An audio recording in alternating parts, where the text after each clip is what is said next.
Visa उपरांत तुमकां येवकार पळोवया फुडल्यो खबरो। संजीवनी साखर कारखान्याच्या ऊस उत्पादकांची शेनवारा बसका जाली। खरें म्हळ्यार 15 नोव्हेंबर म्हळ्यार संजीवनी साखर कारखानो सुरू जावपाक जाय, मात ह्या वर्सा कारखानो सुरू जावपाची कांयच लक्षणां दिसना। सरकार म्हणटा शेतकाऱ्यांक ऊस रोयात आमी घेता। सरकार फक्त तोंडी आश्वासनां दिता, लेखी दिना म्हण ऊस उत्पादक सांगतात। आरडीएक्स गोवा खातीर दारबांदोडेच्यान महेंद्र गांवकर। आयज आमी मिटींग आपयल्ली आसा आमच्या सगळ्या कमिटीची।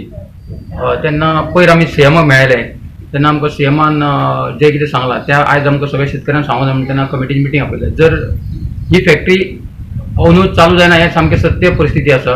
तेन्ना आमकां सीएमाक मेळ्ळें तेन्ना तेणी सांगलें आमी ऊस आमचो खंय धाडपाचो। तेणी सांगलें तुमच्या ऊसाची काळजी आपूण घेतलेली आसा आनी ऊस ह्या वर्साक लैला फॅक्टरी वयतलो अशें म्हणून तेणी सांगलेलें आसा। तर आमकां लैला फॅक्टरी धाडपाक प्रॉब्लेम खूबसो आसा। हार्वेस्टिंग गँग जे आसा ते आमचे कडेन ना सद्या। कित्याक ते जर भायर धाडले जायत जाल्यार ते हार्वेस्टिंग गँग आहा ते म्हणटा ते आमकां येवपाक परवडना, कित्याक वयर वचून येवप म्हणल्यार 3 दीस लागतले। म्हणटकूच ते आमची परत एक अडचण येयल्ली आसा। एके फाटल्यान 2 गाडी जाय अशें आमी ताका परत सजेशन केल्लें आसा।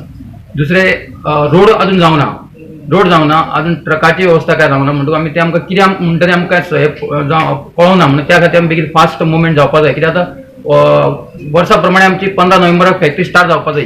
म्हटल्यार अंदू कितें जालें फॅक्टरी स्टार्ट जाता काय ना असो आमचो एक विचार जाला। फुडें आमचे फ्युचर कशें त्या प्रमाणे आमी वचून पयर मेळोन येयले तेन्ना आमकां सांगलां तुमी ऊस लायत रावा, तेन्ना आपूण फुडले तुमचो ऊस घेत रावता आनी पेमेंटूय तुमकां वेवस्थीत आपूण दिता म्हणाले तेणी। आनी आमकां तेणी सांगलां तुमी 15 नोव्हेंबर चालू करा म्हणून। ना ते आता दोनूय गोष्टीचे शेतकार आणि कामगाराचे ते उलयतना फक्त तोंडी उलयता, लेखी कांयच उलयना न्हू।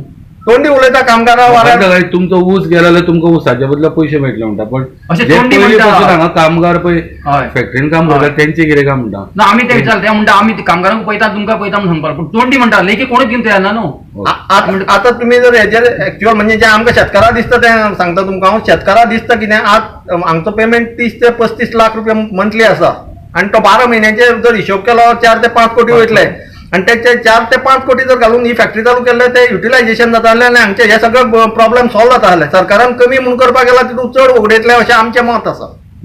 हे दिता टायम दिता आमी आतां एक 15 ते 20 दिसांनी आमकां साहेबान सांगलां फुडें बाबा हे फॅक्टरीचें कितें करपाचें तें।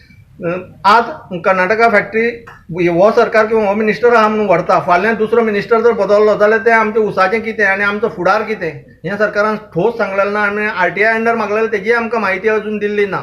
आनी सरकारान आमकां सांगपा जाय बाबा, लेखी दिवपा जाय की शेतकारांनो तुमी ऊस रोया, आमी कितलो ऊस रोयल्यार व्हरतले आनी ही फॅक्टरी बंद पडपाक दिवचें ना।